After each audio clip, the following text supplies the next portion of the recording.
a carnificina e restaurar a força do direito internacional. Essa carnificina, o próprio Vaticano, né, professor, assumiu recentemente aí que é uma carnificina que há, né, até porque já existem 37 mil mortos na Palestina, 9 mil desaparecidos nos escombros, nas ruínas, que a ministra da Igualdade, logo esse título, né, ministra da Igualdade de Israel, acha linda aquelas ruínas, né, e também mais 60 mil feridos, e 1,5 milhão ali passando fome, sem água, sem energia, sem luz elétrica, sem onde dormir, sem o que comer, e submetidos ali a um campo de concentração a céu aberto em Rafah, na divisa com o Egito, né? E todo aquele território destroçado da Palestina, da faixa de Gaza, e que um olho muito grande de Israel para ocupar. Inclusive dizem até que querem construir uma passagem ali do Mar Vermelho, lá do Mediterrâneo Oriental, para o Mediterrâneo, né? Para dar um golpe no canal de Suez. Bem, se isso for verdade, por isso que eles querem ocupar esse território. Mas o artigo do professor vem bem nessa linha, né? E que os sindicatos bancários, as bancárias também defendem, que essa paz urgente em Gaza e a restauração da força de direito internacional. Professor, bem-vindo. Eu já acho que já falei demais, o senhor que é o nosso convidado de honra, que é a nossa estrela. Mas balizou o tema, abrindo perspectivas que não estão no artigo, né, mas que explicam o quadro dramático que há ali na região, né? E não por acaso, no espaço da Corte Internacional de Justiça, em que houve uma outra manifestação brasileira na mesma direção, com um caráter mais jurídico, embora ainda diplomático, né? Está se realizando uma audiência pública para ouvir manifestações dos países membros, né? E o eixo da audiência são 56 anos de ocupação de Israel sobre o território palestino, né? Uhum. Cujas fronteiras estão bem definidas, embora de maneira muito afeiçoada aos interesses de Israel, né? A partir dos acordos de Oslo, né? Que criou a faixa de Gaza, deu a costa mediterrânea para os ocupantes palestinos, né? Mas deixou o controle de espaço aéreo e de fronteiras sob a atuação das Forças Armadas israelenses, né? Então, é um movimento colonial, que gera uma guerra colonial e que traduz, né, naquele espaço de conflito esses interesses geopolíticos que estão se redesenhando em função das tensões hegemônicas que hoje põem em causa o equilíbrio da paz no mundo, né? O senhor citou aí a questão colonial, né? Mas nenhuma colônia foi derrotada sem força, sem um outro Estado forte. E a Palestina não tem nem Estado ainda, imagina um exército. Não tem. Tem só a força da legitimidade da sua reivindicação, né? No sentido de que trabalhar a descolonização é um dever de emancipação dos povos, é direito dos povos, né?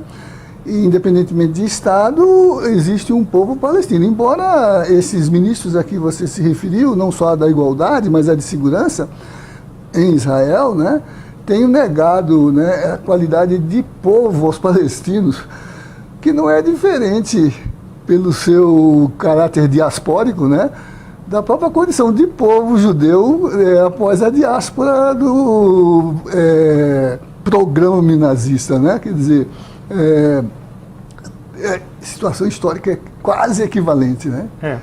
O livro do Breno Altman, né, Contra o Sionismo, lançado na Universidade de Brasília, ele cita bem essa questão, né, que o sionismo, que é diferente do semitismo e do povo judeu, é um grupo, né? Que, sim, tem partido, grupo, tem a organização ativista. Ele acusa o sionismo de ter uma lista extensa de serviços prestados ao nazismo. conivente de ser parceiro do nazismo e desse colonialismo para tomar todo esse território e exterminar mesmo o povo judeu. Então, quer dizer, o povo judeu, o povo palestino.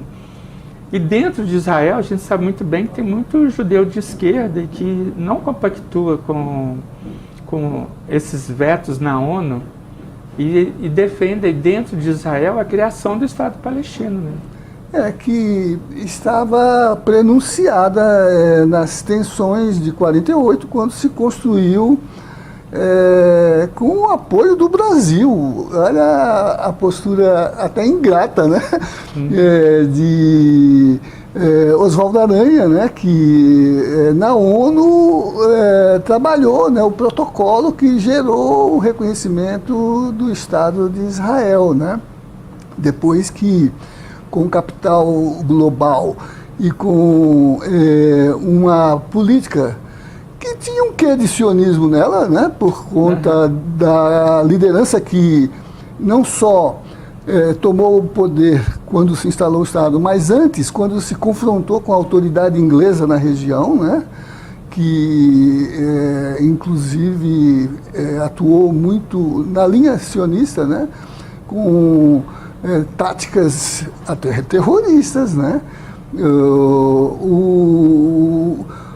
No debate que resultou na criação do Estado de Israel, ficou a agenda para discutir a criação do Estado da Palestina, que os acordos de Oslo pressupõem. E agora, não só o presidente Lula, a partir da sua fala, mas nessa visita recente de seu secretário de Estado, na agenda das conversas que foram estabelecidas ontem. Ontem, exatamente.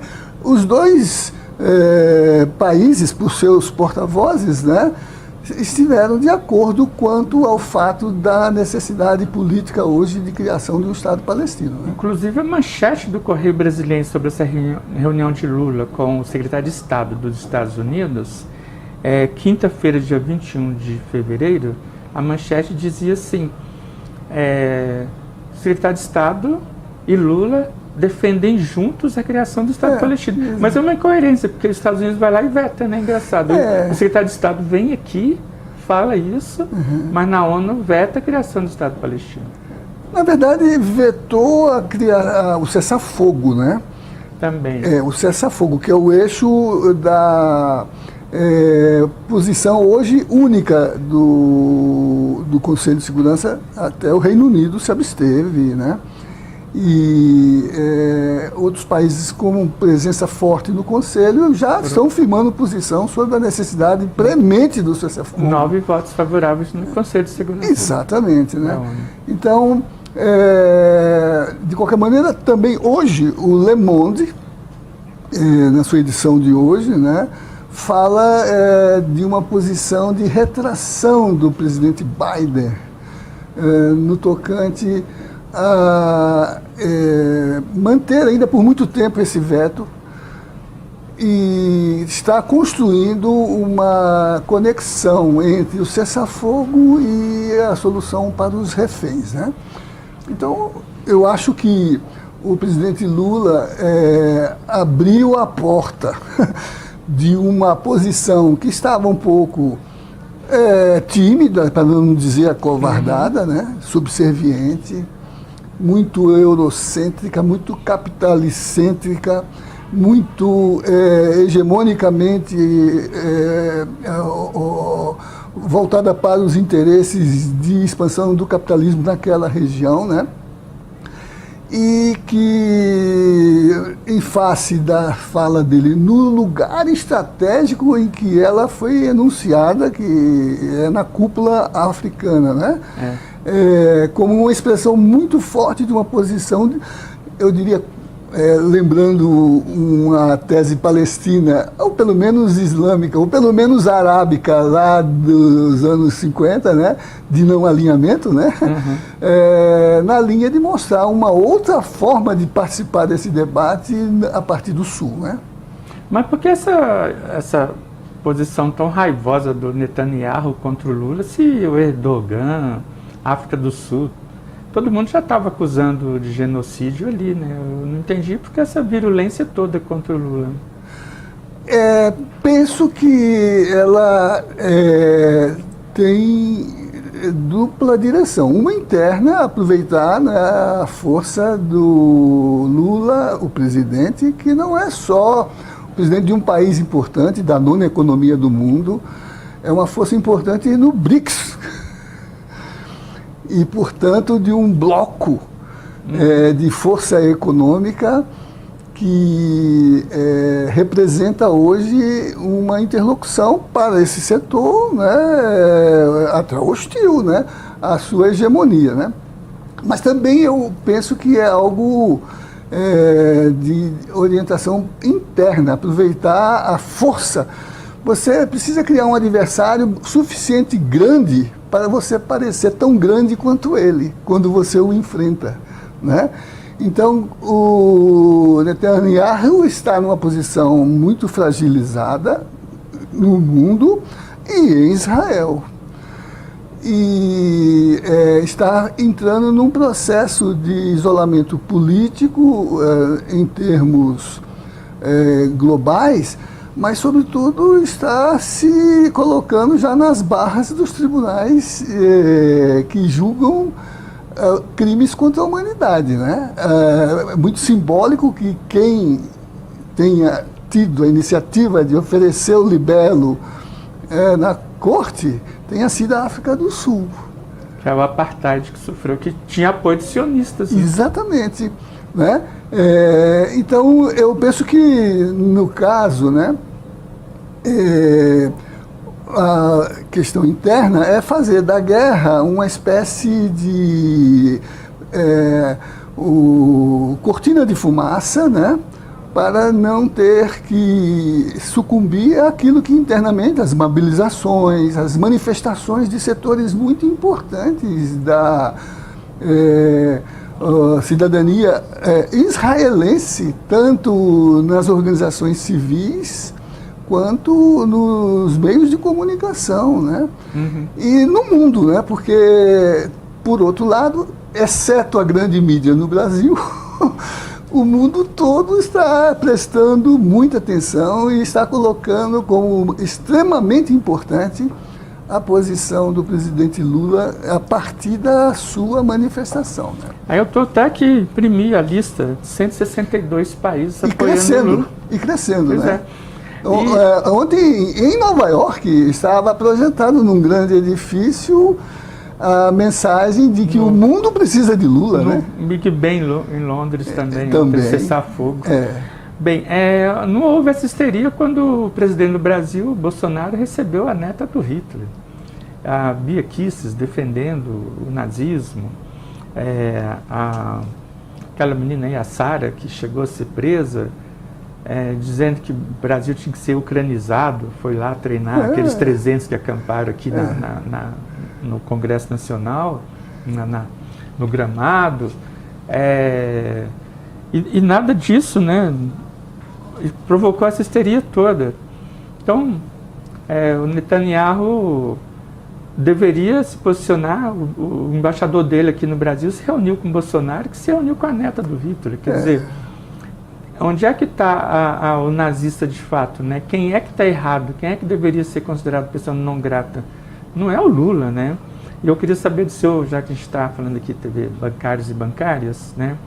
Como que essa categoria importantíssima em Brasília pode colaborar para esse cessar-fogo, para essa paz em Gaza e também para, na linha do seu artigo, publicado no Correio Brasiliense, né, 22 de fevereiro, peguem lá o Correio e leiam o artigo do professor José Geraldo, né? Como nessa linha que o senhor fala, de restaurar a força do direito internacional que está desmoralizada, né, professor? Sim, porque até citando, e eu faço isso no artigo, uma grande personalidade judia, que é Hannah Arendt, que escreveu muito sobre os paroxismos do totalitarismo, do autoritarismo, incluindo o nazismo, né? Uhum. Ela foi uma postura anti-sionista, com Einstein, por exemplo, né? E firmaram posição para separar aquilo que é um movimento segregacionista de uma causa legítima que é definir um lugar, um território, um espaço de identidade, né, de encontro de um povo em diáspora, né? O povo judeu.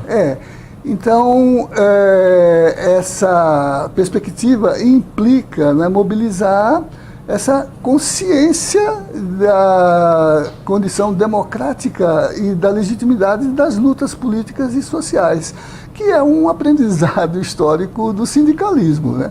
Quando você abriu o programa, você mencionou que é um programa do Sindicato dos Bancários e das Bancárias. Exato. Quer dizer, não é apenas o uso de linguagem inclusiva, é uma referência à disposição de uma conquista sindical que é abrir a perspectiva do corporativismo que está na origem sindical para a cidadania, que define hoje um verdadeiro sindicato. Eles são sindicatos também de cidadania, né? Então eu acho assim, colar essa voz, como aqui, esse programa, alternativa, contra-hegemônica, não colonialista, emancipatória, universalista no sentido de que a paz é uma causa humana da humanidade, não é uma causa estratégica de jogos de força, e colocar que a luta anti-autoritarismo é contra todas as formas de fascismo, né, o nazismo entre elas, mas também de vocação autoritária nas tentativas antidemocráticas, como que está acontecendo no Brasil hoje. Colar todas essas lutas, mostrar que eles estão juntos, os autoritários. Eles compartilham não só ideologias, mas desenvolvem estratégias funcionais, aparatos compartilhados, né? Porque há quem diga, inclusive, Paulo, que não está desconectada, por exemplo, essa intervenção contra o presidente Lula a partir de uma autoridade questionável em Israel, para mobilizar para o ato fascista que está sendo anunciado, que é um ato também contra a democracia, é uma outra etapa dos atos preparatórios de uma postura permanente de golpe contra as instituições democráticas, né? Que junta essa gente toda que você mencionou há pouco, né? E que está também se mobilizando nas suas redes, com as suas fake news, né? Para inculcar na consciência social, às vezes desavisada, essa atenção. E aí, ao questionar o presidente Lula, exercita uma daquelas táticas que Schopenhauer dizia que são as formas de ganhar debate sem precisar ter razão, né? Desloca a objeção aquilo que seria o argumento, porque não tem um argumento capaz de contrapor-se a uma objeção, para desqualificar quem o pratica, quem o manifesta, né? Então, ao deslocar para o presidente Lula, né, serve a essas causas todas. E eu acho que o sindicato, então, tem que juntar as lutas. A gente luta no local e no global. A gente luta no corporativo e na cidadania. A gente luta por democracia, por justiça social, por dignidade humana e por direitos. E neste caso aqui, é o texto do meu artigo, e por isso, entre aspas, do título, a palavra carnificina, porque ela está na manifestação do cardeal Parolin, que é secretário de Estado no Vaticano. No Vaticano, né? Exatamente. Portanto, é uma frase que também é do Papa Francisco, não é isso? De que o humano precede todas as formas de ação que estão em causa ali. E, Paulo, para confortar um pouco o que disse o presidente Lula, se fizer uma conta de proporcionalidade, comparando em escala global o alcance percentual, você acabou de falar 30 mil mortos, 70% da estrutura civil destruída, né? O risco de uma ocorrência letal das sequelas desse processo, como a fome e as doenças, a proporção no globo e em forma de impacto é muito maior do que aquela que representou os 6 milhões do Holocausto nazista, em termos proporcionais. Seja como for, né? No momento em que você sacrifica um membro da comunidade, da fraternidade humana, você revela o sentido anti-humano da sua ação, né? E por isso que eu penso que, citando, como está no meu artigo, Hannah Arendt, né? Exato. A força não é a mesma coisa que a violência. E a maior força dos fortes é o direito, não é a brutalidade. É restaurar o direito, e o direito internacional, para poder julgar os crimes, seja quem for o seu autor. Hamas, Likud, quem for, né? Que esteja em condições, por exemplo, de ser avaliado num foro também de legitimidade internacional, como a Corte Internacional de Justiça. Pois é, nós estamos aqui conversando com o professor José Geraldo, né, ex-reitor da Universidade de Brasília, professor de Direito. A gente está falando de restaurar a humanidade em Gaza. Eu gostei muito dessa sua dica aqui no artigo também, que fala nesse aspecto, né, professor? Além da paz. Aliás, essa frase eu tirei de uma manifestação de um Médicos Sem Fronteiras. Ah, verdade, sou cita aqui. Aliás, num artigo que quem me enviou foi esse brilhante diplomata brasileiro que está lá na Palestina, o embaixador Alessandro Candeias, né? Que faz um trabalho notável. A gente assistiu uma parte dele, por exemplo, no repatriamento dos brasileiros, né? Aí eu lembrei de uma música do The Police, do Sting, que fala em rehumanize yourself, quer dizer, rehumanize você também, né? Começando por aí. Isso já, e esse programa está no ar, né? No canal 12 na NET, na Claro Net, aqui em Brasília. Também nas nossas redes sociais, Facebook e YouTube do Sindicato, Facebook, YouTube, Instagram e site aqui da TV Comunitária de Brasília, além do canal 12. E nós vamos estar passando esse programa também na segunda-feira, dia 26, no canal 28 na Sky, canal 28 na Oi TV, canal 13 na Claro TV, canal 239 na Vivo GVT e canal 20 na nossa TV brasileira, que é a TV comunitária por satélite no Brasil para mais de 50 milhões de brasileiros, todos os municípios. Olha o valor da ação sindical inscrita na cidadania. Exato. E naquilo que é o fundamento de toda a luta por dignidade humana expressa no trabalho, que é exatamente o reconhecimento daquilo que representa os direitos gerais da cidadania e os direitos dos trabalhadores. E fazendo a luta contra-hegemônica, né? Que o Bautista Vidal, o grande cientista brasileiro, já denunciava a ditadura videofinanceira ligada ao sionismo e à indústria bélica. Você vê que a mídia brasileira é fundador da CAPES, o Bautista, e do programa Pro-Álcool. Exatamente. E a gente José Walter Bautista Vidal. A gente vê que mostra-se os rostos dos palestinos, dos judeus sequestrados, né? Assassinados, mas não se mostra os rostos dos palestinos assassinados na mesma mídia. Porque mostrar o rosto, né, proibido. Exatamente, porque na medida em que você obscurece a visibilidade do outro, você cria o artifício da distância.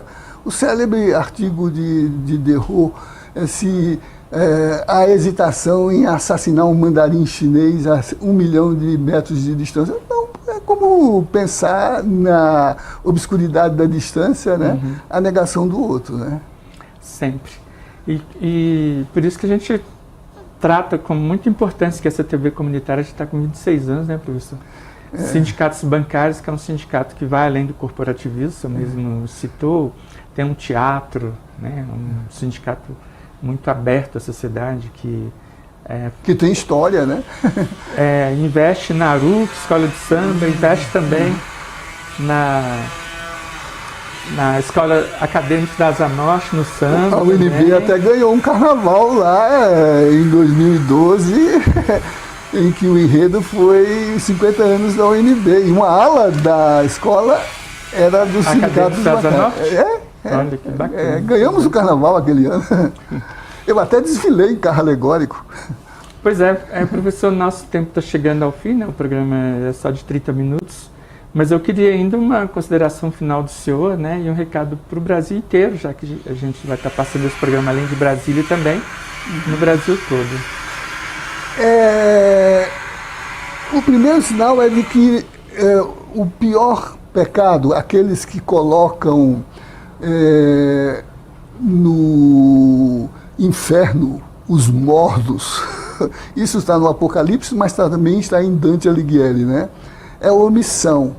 E acho que o Brasil se fez presente no momento, tendo como porta-voz o seu presidente, né?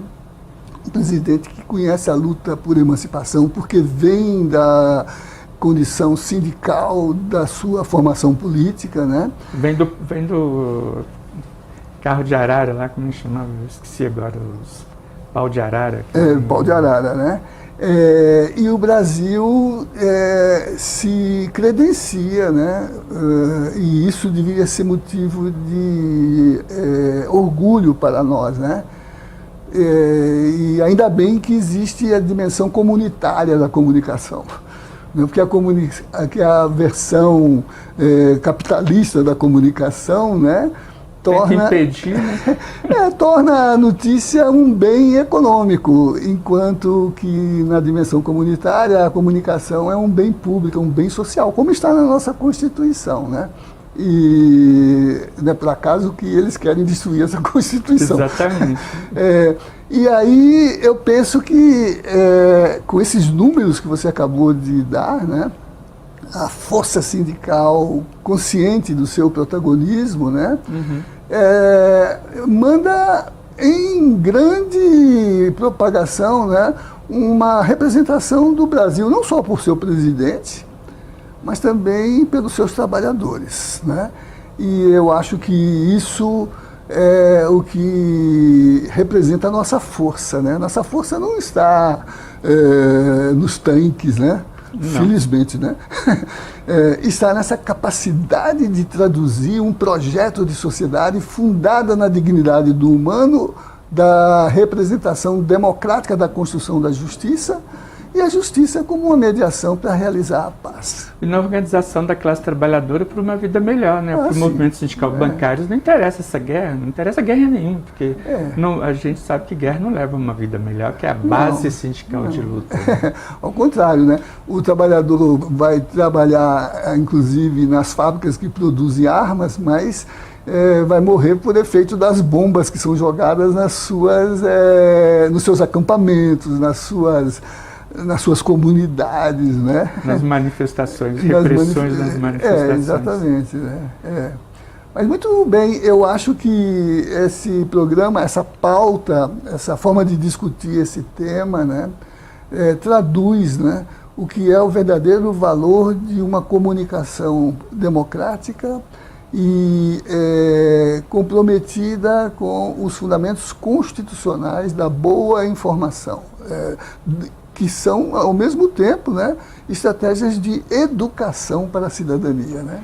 E a gente espera, né, professor, que prevaleça com urgência no mundo, né, essa força do direito internacional que o senhor clama nesse seu artigo publicado no Correio Brasiliense, dia 22 de fevereiro de 2024. Fazer uma propagandinha do seu artigo. Certo, É isso aí. Nós conseguimos inserir, e até por adesão da boa editoria que o jornal tem, né? E que consegue criar alguns espaços, mesmo que a opinião do dono do jornal possa ser outra. Né? Então é isso aí, professor. Eu agradeço muito a sua presença aqui, né? E a gente... Olá, ouvintes. A leitura do Evangelho hoje é Mateus, capítulo 5, 43 a 48. O evangelista Mateus relata que Jesus, assim como Moisés, está no alto da montanha, pregando sobre a nova justiça do reino de Deus. Vamos ver que do capítulo 5 ao 7, ele proclamará leis para restabelecer o projeto de Deus, que infelizmente fora interpretado de forma fundamentalista pelos líderes religiosos do seu tempo e que acabaram promovendo exclusões, perseguições e até em mortes de muitos fiéis. No texto de hoje, Jesus exorta algo que, a princípio, parece impossível para o ser humano. Ele pede para que sejamos perfeitos, pede para amar e orar pelos nossos inimigos. Jesus está apresentando a perfeição que acontece no reino de Deus. E é a partir desta apresentação que devemos orientar nossa vida para a promoção da amizade social, da fraternidade, que é tão almejada por nós, sobretudo nestes tempos em que estamos presenciando tanta violência no mundo. É a partir desta apresentação de Jesus que podemos orientar o nosso caminho, nossas opções neste mundo, sabedores que somos parte integrante deste reino, pois somos filhos e filhas do mesmo Pai. Jesus vai dizer: assim vos tornareis filhos do vosso Pai que está nos céus. Esta é a bem-aventurança para aqueles que promovem a paz.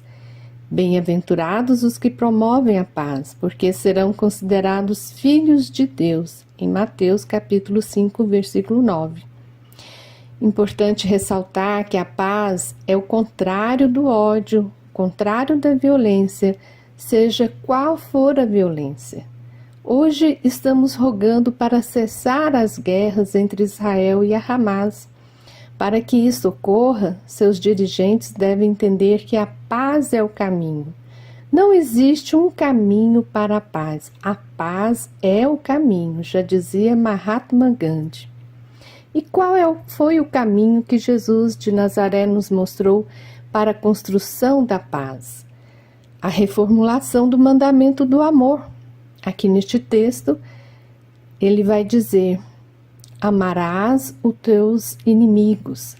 Se o mandamento antigo exortava para amarás o nosso próximo, conforme Levítico 19:18, Jesus proclama agora o amor inclusive aos inimigos. Isto para que aconteça a boa nova do reino.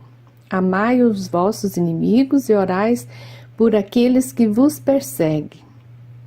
Amar, inclusive, nossos inimigos, nos torna perfeitos no sentido de sermos íntegros. Esta é a ideia. Por isso, a exigência: sede perfeitos como meu Pai é perfeito. Ser perfeito é viver na integridade, na íntima comunhão com Deus. Quem vive assim é capaz de suplantar o ódio e a vingança, pois o ódio não é de Deus. Deus liberta, o ódio escraviza. O perdão muda a dinâmica da vida, torna as relações humanas possíveis, converte o pecador, rompe o ciclo da violência na sociedade, pois extingue o mecanismo da punição que é fruto da vingança. A campanha da fraternidade deste ano orienta-nos à promoção da amizade social. Como faremos isso? Começamos nos empenhando a abrir ao diálogo, a exercitar o ouvido para saber escutar, entender o outro, a outra.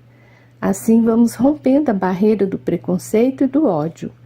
É um exercício que podemos começar neste período quaresmal para alcançar o que tanto todos nós desejamos: viver sem violência. Amém.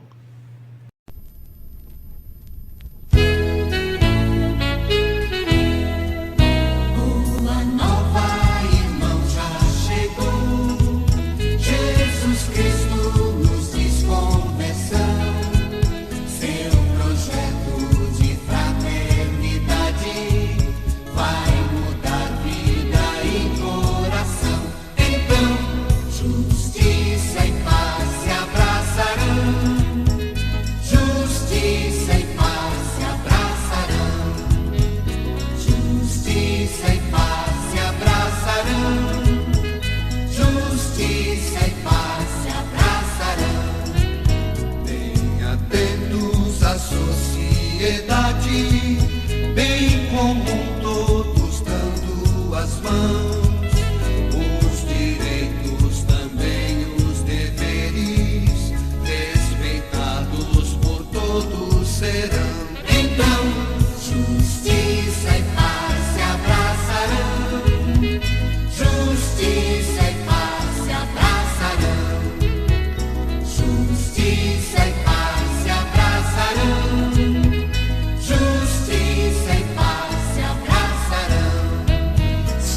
Jesus Cristo.